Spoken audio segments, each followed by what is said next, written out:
1984 में scientific community ने कुदरत की एक ऐसी हौलनाक शक्ल को न सिर्फ महसूस किया बल्कि इस अजीबो गरीब मिस्टीरियस फिनोमेनन ने बिना दिखे ही 37 लोगों की जान निगल ली।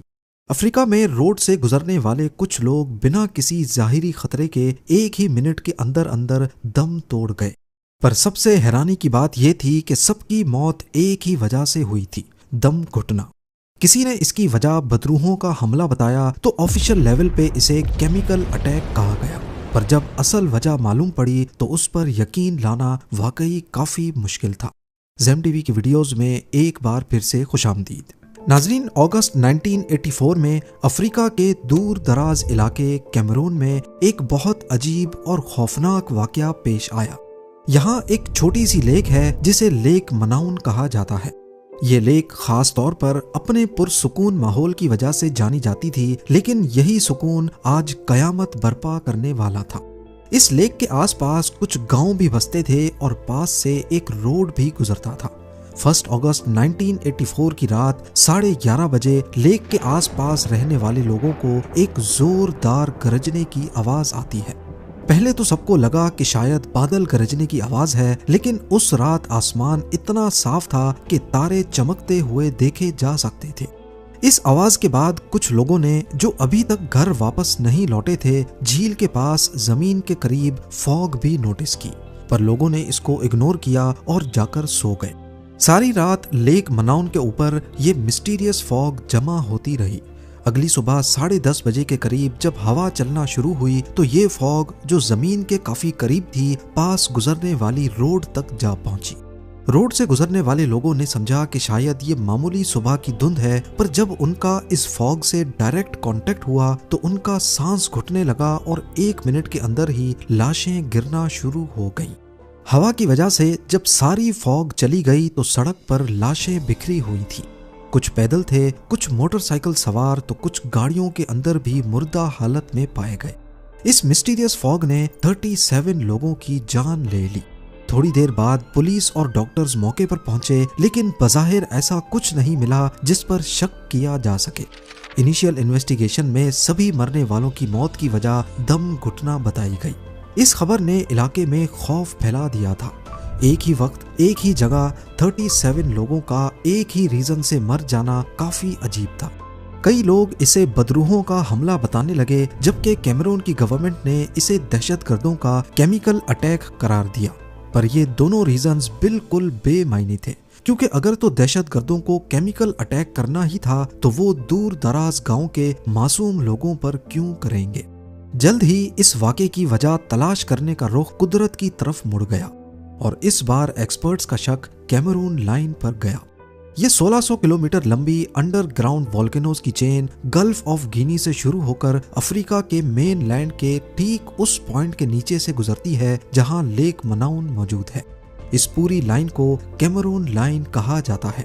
कैमरून में मौजूद यूएस एम्बेसी की मदद से इस मामले को इन्वेस्टिगेट करने के लिए हैरोल्डर सिगर्टसन नामी साइंटिस्ट को बुलवाया गया। सिगर्टसन ने लेक मनाउन की अच्छी तरह जांच की, लेकिन उन्हें लेक या लेक के बॉटम पर किसी वॉल्केनिक एक्टिविटी के कोई निशानात नहीं मिले। ना ही लेक बेड पर किसी हलचल के निशानात थे, ना ही पानी में सल्फर पार्टिकल्स मौजूद थे, जो अमूमन वॉल्केनिक एक्टिविटी के दौरान निकलते हैं। पर जैसे ही सिगर्टसन ने लेक के बॉटम से पानी की बोतल निकाली तो उसमें से गैस और झाग निकल रही थी। ठीक उसी तरह जैसे कोक की बोतल का ढक्कन खोलते ही झाग बाहर आती है।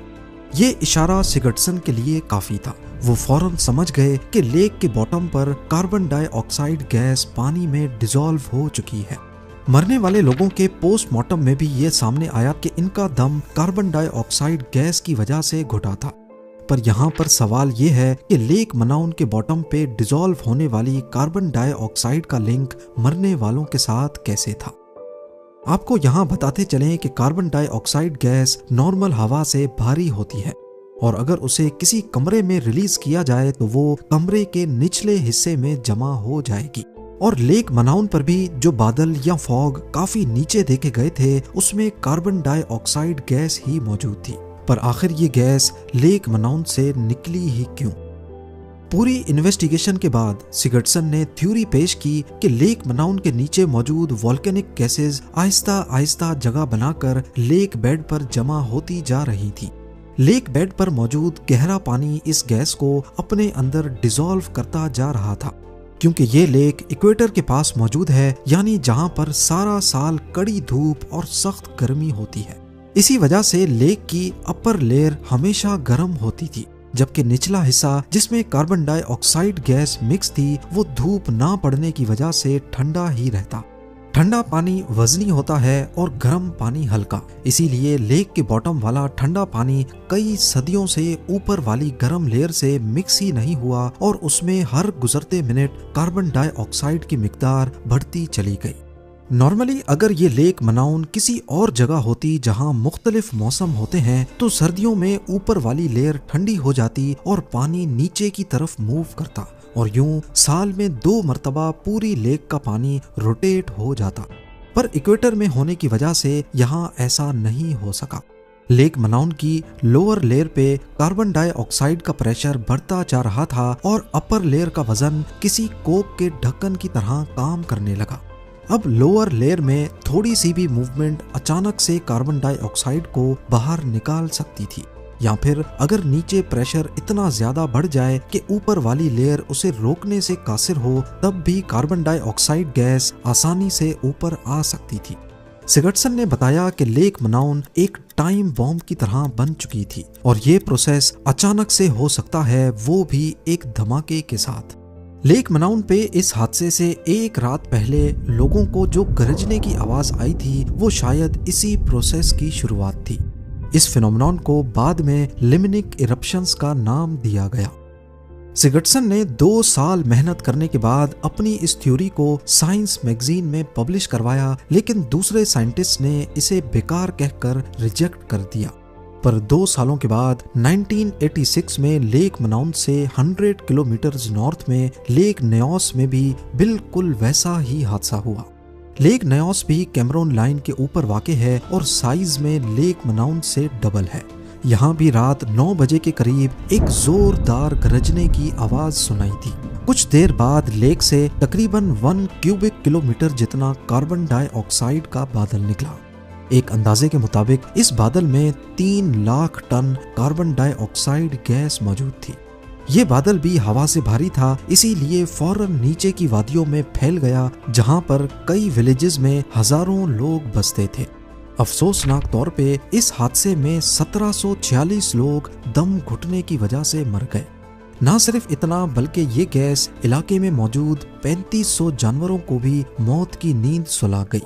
हैरानी की बात तो ये थी कि इन लाशों पर मक्खियां और कीड़े भी नहीं आए, क्योंकि इस गैस ने इलाके के सारे कीड़ों को भी खत्म कर दिया था। सिर्फ 4 लोग इस जहरीली गैस से बच निकले, वो भी इस वजह से क्योंकि वो ऊंची जगह पर मौजूद थे। कुछ लोग 36 घंटे तक बेहोश रहे और उसके बाद जब वो होश में आए तो उन्होंने अपने रिश्तेदारों और साथियों को मुर्दा पाया।